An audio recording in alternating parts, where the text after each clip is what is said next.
What's up, tribe? How you guys doing? Go ahead and hit that subscribe button, and I hope you like this video. Now, I am late to this party. This is my Big Brother review from the other day. I think from Sunday night, where they had that like 2-hour, review or whatever. I mean, 2-hour episode. But listen, I'm gonna go ahead and tell y'all what had went down, and then I'm gonna give y'all my 2 cents. So the first half of this is gonna be what happened on the episode, and then the last part is gonna be what I know has been going down on the live feed. So if y'all don't want to know what's been going down on the live feeds, then I'll let y'all know when to tap out of the video.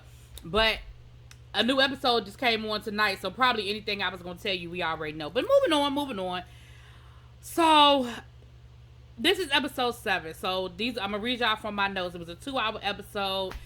First thing, they showed us that Alyssa and Kyle have a budding showmance going on, but they are smart enough to not want people to know that it's happening. That is actually pretty smart.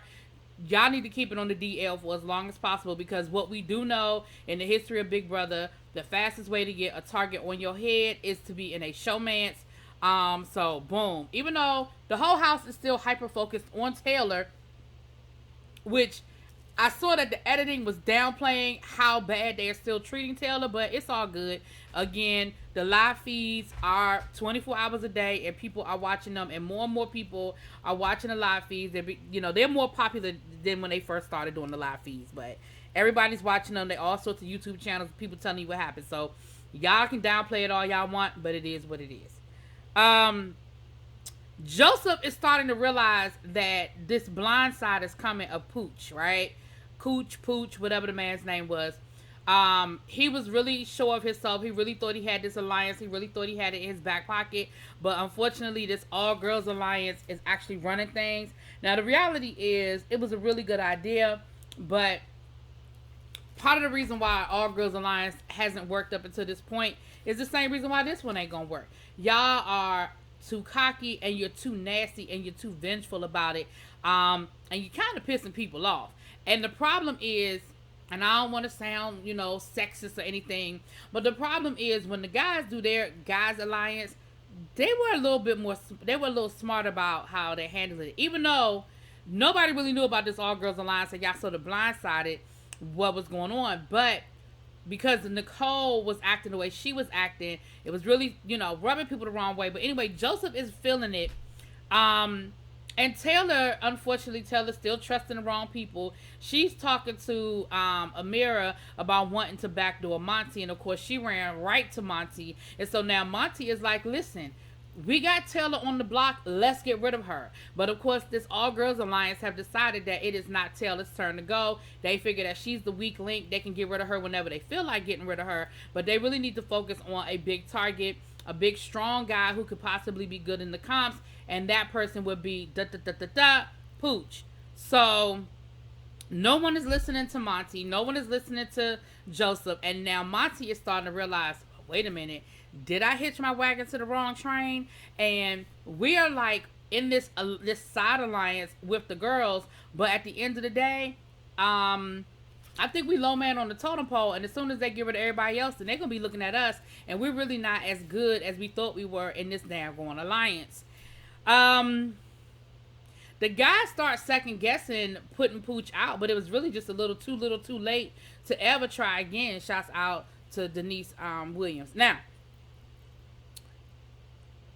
we have the eviction. It's unanimous. Pooch is out. He never saw it coming. He was really shocked. I really felt bad for him when he was interviewing with Julie, because I really felt like he was about to cry, because his feelings was really hurt, and he really didn't see it coming. And listen, especially, he was like, I thought I would at least have one vote.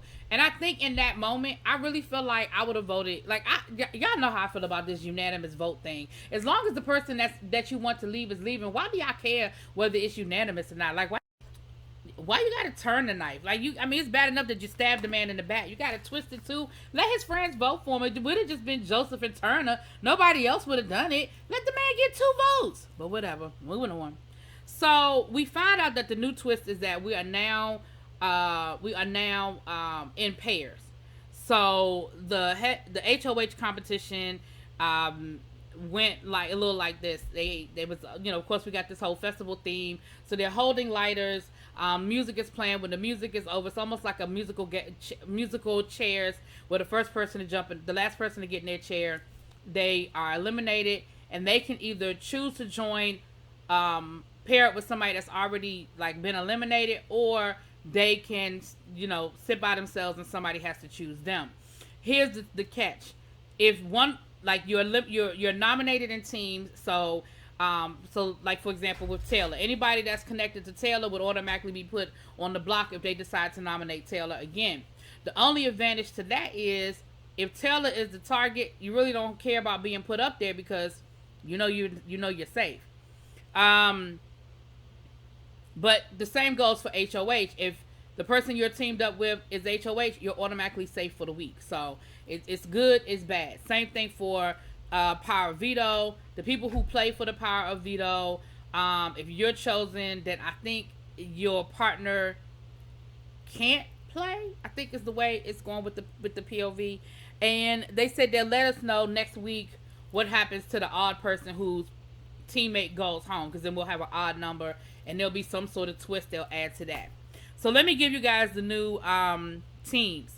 Brittany is teamed up with Michael, who sort of have an alliance in real life, so I don't know if that was the best decision for them to choose to be together, but I think Michael chose Brittany, not Brittany chose Michael. She would have preferred that he would have chose somebody else so they'd be spread out, but it is what it is. Monty and Joseph, Nicole and Taylor. Again, Nicole chose Taylor because she was like, listen, they ain't looking for me, they looking for her, so I'm safe as long as I'm with Taylor, because Taylor is the target. I'm safe. Good for me. Kyle and Danielle, Indy and Alyssa, Terrence and Amira, Jasmine and Turner. Turner was the new HOH, so Jasmine is automatically safe, which didn't make me happy because y'all know how I feel about Miss Jasmine, but it is what it is, child. It is what it is. Now, Turner is really upset about Pooch, so he really is out for revenge, and he's not necessarily on the Taylor train because he was like, listen, we done already tried to get this girl out here for the last 2 weeks. It ain't working. Let's focus on somebody else. Why are we so hyper-focused on Taylor? What is it about Taylor? I got some other people that I'm really after, because why? I don't like how they did my boy Pooch, and they showed that he didn't even know what the plan was until literally like right before the vote, even though he still voted to send Pooch home. But neither here nor there. The have-nots of the week, Jasmine got to pick the have-nots because she was Turner's partner, and that was how the card read. So she chose the two. It just so happened that the two ladies that are paired up have never been have-nots, which was Indy and Alyssa. Baby, Indy was pissed. When I say pissed, I mean pissed. Now, what they showed us, they showed us that she snapped at Terrence. But what I found out on the live feeds is that she found some way to make it Taylor's fault. Child, they blame everything on Taylor. I swear they do. But at the end, Turner ended up putting up for nomination. He put Brittany and Michael up. He says he just doesn't like Brittany's game, and he don't really trust Michael. And his backup plan is, if he can't get Brittany out, of course the backup plan is what? Taylor. Now, let's talk about what happened on these live feeds. Now, I'm going to give y'all a brief synopsis, okay? This is a brief synopsis.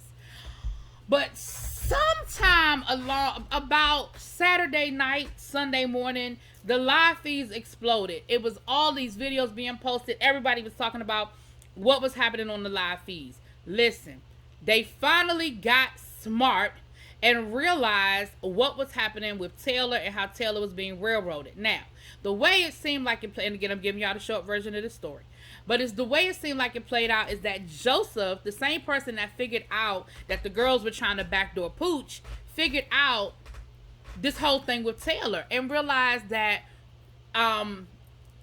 what in the world is going on? Why are they all so hyper-focused on Taylor? What has Taylor done to anybody? Now, Alyssa actually slipped up and told Kyle. Not only did she tell Kyle about this other alliance that nobody knew about, but she also slipped up and told Kyle, she let it be known that, hey, Paloma this was her brainchild, that all the girls get together and go after the guys, which is exactly what Taylor said to Monty that set this whole firestorm off. And so they realized, wait a minute, we really been getting played, and they lied to us about Taylor this whole time. So listen, it was real dramatic. If y'all want the whole play-by-play, y'all go find one of these YouTube channels that gives you the whole play-by-play. But it was real dramatic when they all figured out what was going on. They were trying to get Taylor by herself to talk to her, and every time they tried to get her by herself, she was with somebody that they didn't want to talk about in front of. They finally got her alone up in the HOH room so they could tell her what was going on, and they formed a new alliance called the Leftovers, which is basically consists of all the people that they felt was being left out of the loop, that had been double crossed and lied to. And now they have new targets, and their targets are Nicole, which of course, by Turner putting Taylor and Nicole up on the block, it sets up for the perfect blindside. So now the plan is to try to blindside Nicole and get her out of the game. Again, I don't watch a lot of the live feeds, but when I started seeing all these videos pop up, and I realized that the house had finally flipped, and they realized that Taylor, isn't the big bad witch, I had to watch some of those videos. So, like I said, I'm bringing it to y'all. Now, I'm about to go watch tonight's episode, and I'll be back with my next review. All right? Okay. Peace.